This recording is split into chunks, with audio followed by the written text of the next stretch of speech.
Muito obrigado, Sr. Presidente, Srs. Deputados, Sr. Dr. Fernando Paes Afonso. Em primeiro lugar, como é óbvio, desejar um bom ano a quem ainda não estive. Sr. Doutor, começava aqui por lhe fazer uma primeira pergunta.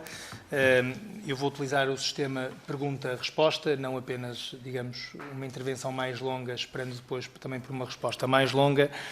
E a primeira pergunta era esta comissão de inquérito versa sobre um lapso temporal que medei entre 2011 a 2024. Hoje estamos aqui apenas entre 2011 e 2016. E, portanto, a questão que lhe queria colocar em primeiro lugar era a seguinte. Da segunda vez que assumiu funções na mesa da Santa Casa da Misericórdia de Lisboa, que situação financeira é que encontrou, em primeiro lugar? E, em segundo lugar, se a situação não era famosa, que medidas é que tomou, ou que a mesa tomou, para melhorar o quadro que se apresentava em termos financeiros? Muito obrigado, Sr. Dr. Fernando Paes Afonso. Só fazia uma referência neste modelo de pergunta e resposta para eu não estar sempre a passar a palavra. Enquanto o tempo decorre, podem responder e questionar diretamente sem a minha intervenção, julgo que é mais adequado e mais prático para o correr dos trabalhos. Muito obrigado. Senhor Deputado Pedro Neves de Sousa, a situação financeira em 2011 da Santa Casa da Misericórdia de Lisboa era uma situação relativamente equilibrada. Não havia os problemas que encontramos em 2002. Aí sim, a Santa Casa estava numa situação quase de falência técnica. O que encontramos foi uma tendência decrescente. Encontramos duas coisas novas. Uma tendência decrescente dos resultados dos jogos sociais e das vendas e um aumento dos encargos fixos da Santa Casa da Misericórdia de Lisboa, fruto de uma transferência de responsabilidade do Governo para a Santa Casa da Misericórdia de Lisboa, na altura cerca de 30 estabelecimentos e 680 e qualquer coisa funcionários. Isso, digamos, tornou, do ponto de vista da gestão, potencialmente menos equilibrada e menos sustentável a situação financeira para o futuro.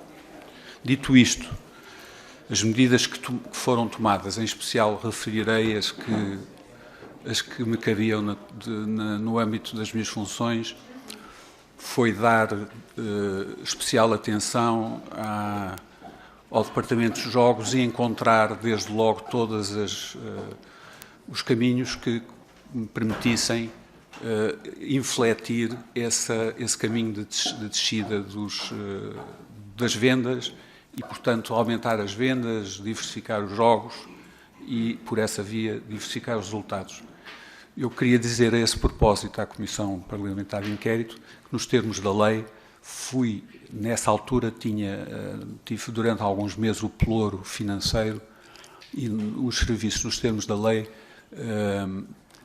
fecharam as contas porque houve substituição integral da mesa e, nos termos da lei do Tribunal de Contas, foi feita uma conta intercalar e essa conta intercalar, com certeza, esta Comissão Parlamentar de Inquérito pode solicitá-lo para ter a dimensão da exata situação financeira. Sr. Doutor, foi um bocadinho também porque disse que houve aqui uma diminuição da receita, digamos, e um aumento da despesa. Em termos claros foi isto, não obstante ter referido que a situação, digamos, não era dramática à semelhança do que se passava em 2002. Foi com esse espírito que a Santa Casa, nessa altura, decidiu avançar para a exploração de apostas hípicas? Não. A decisão das apostas hípicas não tem nada a ver com a situação financeira. Tem a ver com uma imposição. O processo, a resposta exigiria algum tempo. Eu tenho medo de esgotar o tempo na resposta. Mas a verdade é a seguinte. Eu recordo aos senhores deputados, Sr. Presidente, se me permite, Portugal assinou com a Troika um memorando de entendimento. No âmbito dessas obrigações subscritas pelo governo liderado então pelo Sr. Primeiro-Ministro José Sócrates, Portugal obrigou-se, entre outras coisas, a regular o chamado jogo online. E esse foi um processo bastante longo, um processo em que a Santa Casa da Misericórdia participou, foi ouvida e procurou, digamos, encontrar e sugerir ao Governo as soluções que, no seu entendimento, preservassem os interesses da Santa Casa da Misericórdia de Lisboa e, por consequência, os interesses do Estado português. E é nesse quadro, é um pacote legislativo, uma proposta de autorização legislativa que é enviada pelo Governo em 2015 à Assembleia da República, na qual está contida a proposta da regulamentação do jogo online e a proposta de atribuição à Santa Casa da Misericórdia das apostas desportivas à cota de base territorial, hoje os portugueses todos conhecem sob o nome Placar, e a exploração das apostas sobre eventos hípicos, designadamente sobre corridas de cavalos. Sr. Doutor, mas a Santa Casa trabalhou em cima desta exploração de apostas hípicas, muito embora nunca tivessem conhecido a luz do dia, e investiu um determinado montante neste processo. As notícias que nós temos é que houve um investimento de 8,5 milhões de euros. E a pergunta que eu lhe fazia era se confirma este número e por que razão é que não avançou. Senhor Deputado, até à data em que eu deixei as minhas funções de vice-provedor e de administrador executivo do Departamento de Jogos, não foi investido €1 nas apostas hípicas. A questão das apostas hípicas, doutor, se conseguir localizar no tempo, surgiu em que ano? A autorização legislativa é de, se a memória não me traiçoa, de maio ou junho de 2015.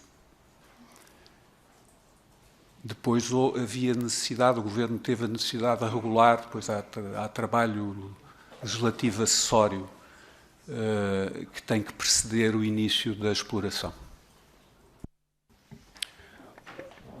Sr. Doutor, portanto, o Sr. Doutor que está a afirmar é que a Santa Casa da Misericórdia não investiu um cêntimo na exploração de apostas hípicas, correto? A Santa Casa da Misericórdia de Lisboa, enquanto eu fui vice-provedor e administrador executivo dos Jogos, o que fez foi uma fase de aprendizagem. Portanto, eu com um conjunto de técnicos do Departamento de Jogos fomos observar as melhores práticas nos países onde as apostas hípicas estão organizadas por lotarias de Estado. Foi o caso da Suíça, foi o caso da França, e não foi por acaso estes dois casos, porque é não só dois países onde as apostas hípicas têm muito sucesso e são exploradas por lotarias, como a lotaria portuguesa, e em segundo lugar porque há uma grande comunidade de imigrantes em ambos os países portugueses que, curiosamente, são dos maiores apostadores em apostas sobre corridas de cavalos nesses países, sendo, por exemplo, em Paris, em França, o maior mediador em termos de volume é um mediador português. E na Suíça também. Muito bem, Sr. Doutor. Mas, se calhar já respondeu, mas eu não percebi bem e pedi-lhe então que repetisse. Então, por uma razão, nesse contexto todo, por que razão é que nunca se avançou em Portugal com a exploração dessas apostas hípicas? Senhor Deputado Pedro Neves de Sousa, a minha intenção e as orientações que dei aos serviços era exatamente começar a preparar e a criar as condições para operar as apostas hípicas em nome do Estado através da Santa Casa da Misericórdia de Lisboa. Contudo, interrompi o meu mandato em função da mudança do Governo e eu entendo que os lugares este tipo de lugares são lugares de confiança política. Houve mudança de governo, eu fui nomeado por um outro governo e pedi a minha exoneração ao governo que se seguiu. Muito bem. Sr. Doutor, mudando aqui de tema, houve várias notícias e algumas delas foram recordadas ultimamente, de que em 2008 foram adquiridos 3 edifícios na Avenida José Malhoa, julgo que há fidelidade, pelo valor de 32 milhões de euros, e que estes edifícios serviriam, digamos, para que fosse realizada a transferência dos serviços do Departamento de Jogos. O Sr. Doutor foi o responsável por este pelouro durante todo o período de 2011 a 2016, se não estou em erro. A pergunta que lhe faço é esta, até porque temos a informação que esse edifício continua vazio. Durante esse período não houve um aproveitamento desse espaço, já que da mesa anterior houve a intenção de comprar, e foi efetivamente comprado esse edifício, para recolocar os serviços relativos ao jogo? Senhor Deputado Pedro Neves de Sousa, no exercício do meu mandato, o edifício a que se refere tinha iniciado um processo que estava suspenso de obras de remodelação. Ele não tinha nenhuma condição para albergar o Departamento de Jogos. A opção que foi tomada foi mudar o Departamento de Jogos para um edifício da propriedade da Santa Casa da Misericórdia de Lisboa, na Avenida da Liberdade, onde está hoje. Portanto, os jogos estavam nos chamados, popularmente conhecido no edifício do Totobola, era assim que era conhecido o edifício das Taipas. Os jogos passaram toda a área, digamos, administrativa, a área técnica, toda a área, digamos, não fora os armazéns, a parte logística, como é óbvio, mas toda a parte componente técnica, administrativa, etc., passou para a Avenida Liberdade. O que me está a querer dizer, então, é que nunca houve, a Santa Casa nunca promoveu a realização de concursos para obras de adaptação daquele edifício? Sr. Deputado, do meu conhecimento, a mesa anterior àquela em que eu fiz parte adquiriu esse edifício e promoveu um concurso público, penso eu, um concurso público, não tenho a certeza, para introduzir as melhorias que entendia. Sei que na altura em que tomei posse as obras estavam paradas, o edifício não estava, enfim, escavacado, digamos, peço desculpa pelo português pouco correto, mas não estava em condições. Sr. Doutor, mas em relação a este edifício, estava escavacado, as obras estavam paradas, utilizando as suas palavras, este edifício estava idealizado, ou pelo menos foi comprado com o objetivo de instalar lá estes serviços, e durante a gestão de que fez parte, decidiu deixar tudo como estava, deixar o edifício escavacado, ou tentaram promover eventualmente a sua venda ou arranjar algum empreiteiro que pudesse retomar essas mesmas obras? Sr. Deputado, eu lembro o Sr. Deputado e a Comissão que na época Portugal estava numa situação muito complicada e o mercado imobiliário traduzia a situação de crise, de bancarrota em que Portugal estava. O valor dos imóveis tinha baixado enormemente.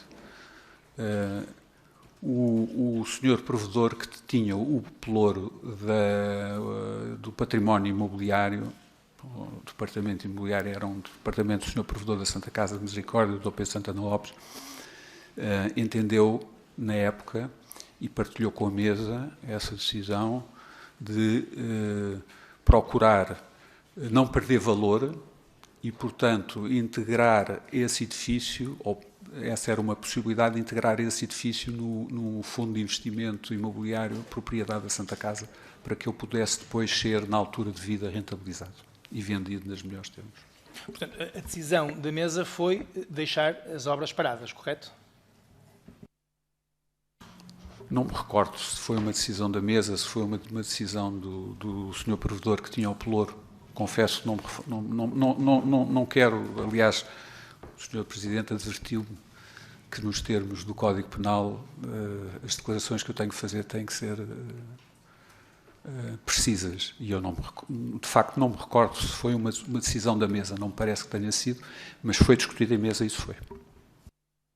Sr. Doutor, relativamente à questão da internacionalização, não vou agora falar sobre a questão da internacionalização em 2020, mas nesta altura a Santa Casa tinha operações fora de Portugal, correto? Que operações é que tinha? Senhor Deputado, a Santa Casa Misericórdia não tinha nenhuma operação fora de Portugal. No depoimento escrito que nós recebemos por parte do Dr. Pedro Santana Lopes, é referida, digamos, a presença, colaboração, trabalho que a Santa Casa desenvolvia, nomeadamente em Moçambique. Consegue descrever-nos que tipo de atividade é que era desenvolvida em Moçambique? Em Moçambique, antes da independência das províncias, das chamadas antigas províncias ultramarinas, Moçambique era dos poucos países, ou das poucas províncias que tinham uma delegação do Departamento de Jogos, da lotaria. Com a independência, o Estado moçambicano fez uma empresa pública. É uma empresa pública de apostas, ELAM, a Empresa de Lotarias e Apostas Mútuas, é assim que se chamava, e chama. A ELAM e o governo de Moçambique pediu ao governo português ajuda técnica, assim como outros países o fizeram. E na decisão da então provedora e da mesa foi em articulação com o governo português, no espírito da cooperação, digamos, com os países de expressão portuguesa, apoiar essa operação levada a cabo em Moçambique. Como é que foi feita essa colaboração? A Santa Casa tinha passado de um sistema chamado offline, não sei se os senhores deputados são desse tempo, para um sistema chamado em tempo real.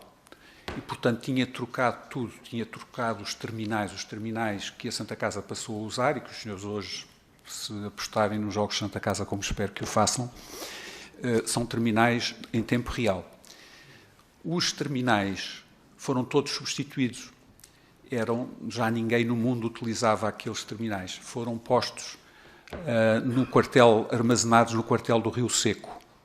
E então, por orientação minha e aprovação da senhora provedora, doutora Maria Eugênia Nogueira Pinto, a Santa Casa entrou, foi constituída uma associação chamada Só Jogo, em que a Santa Casa da Misericórdia entra como capital, digamos assim, com as máquinas que já não lhe serviam, mas que serviam perfeitamente a operação em Moçambique.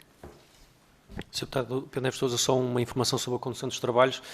O tempo que eu tinha referido inicialmente para o Dr. Fernando Paes Afonso foi atingido e até ultrapassado, que são os 11 minutos, mas, como eu referi, o tempo de resposta é indicativo e, portanto, continua a responder até o Sr. Deputado Pedro Neves Sousa atingir isso sim o seu tempo, que são os 8 minutos que eu tinha referido. Isto é válido agora, obviamente, para a condução dos trabalhos de todas as intervenções. Muito obrigado. Muito obrigado, Sr. Presidente.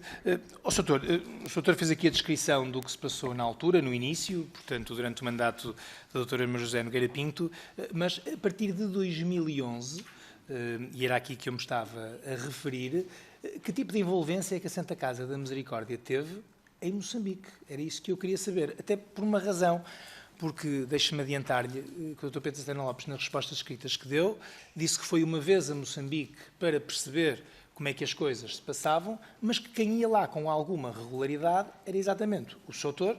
e o Dr. Edmundo Martinho.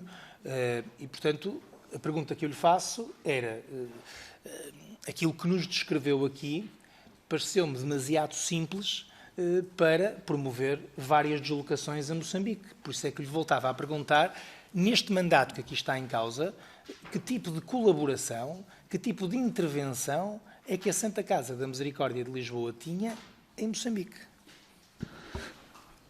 Sr. Deputado, muito rapidamente, esta era a situação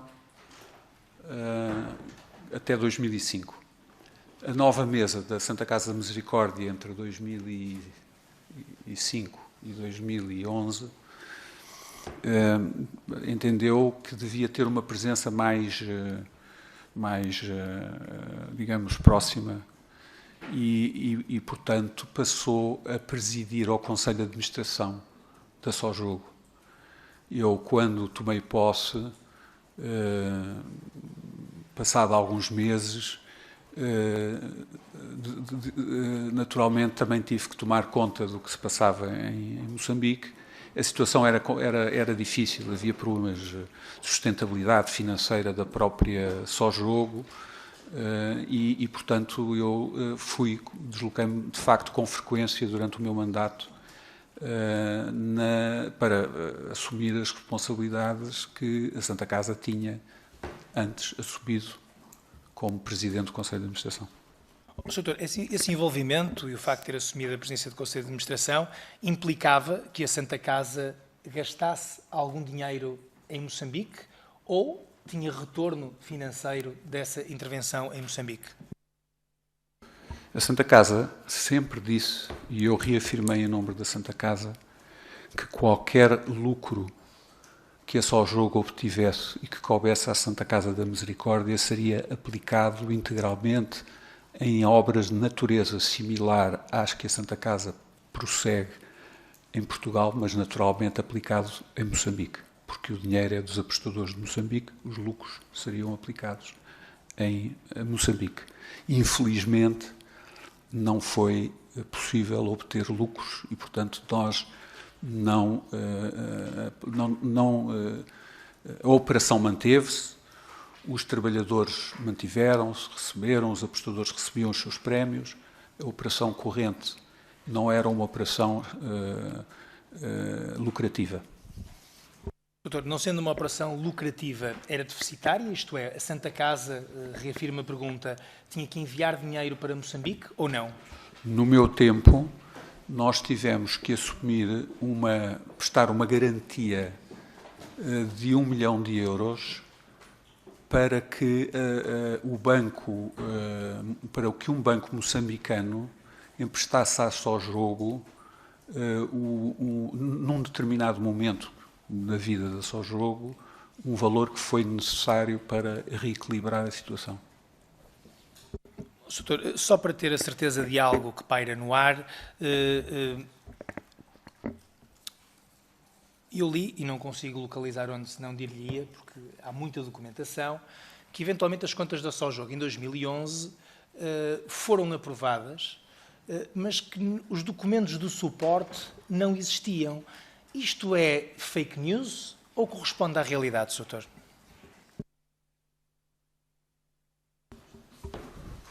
Se a memória não me atraiçoa, as contas eram aprovadas em Assembleia Geral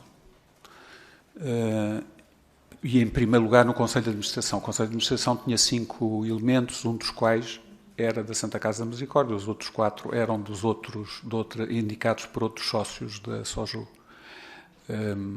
Não me recordo que houvesse falta de documentação, mas confesso que não estou em condições de assegurar que assim fosse, mas não me recordo que faltasse alguma documentação. Doutor, mas seria algo de que se lembraria? Seria algo que eu naturalmente me lembraria, com certeza. O doutor já aqui disse que em 2016 abandonou as funções porque entendia que era um lugar, digamos, de confiança política. Foi a única motivação que conduziu ao seu pedido de renúncia? Houve outras razões de índole institucional ou de outra natureza que podem ter motivado essa saída? O convite foi-me dirigido pelo anterior Ministro da Segurança Social, como aqui referi, Dr. Luís Pedro Mota Soares. Eu entendo que estes lugares são lugares de confiança política.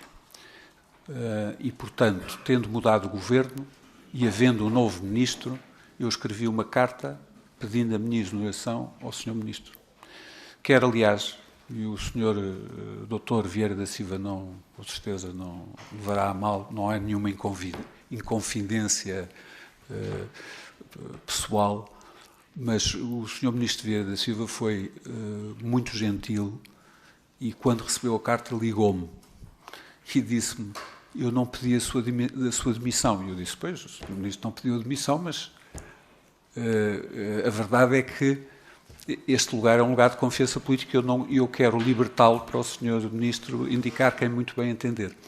E o Dr. Vieira da Silva deu uma gargalhada e disse: pois é, os dois temos azar, porque cada vez que eu sou Ministro da Segurança Social, o senhor está na mesa da Santa Casa da Misericórdia de Lisboa. Muito bem. Sr. Presidente, da minha parte, nesta primeira ronda, tudo. Muito obrigado.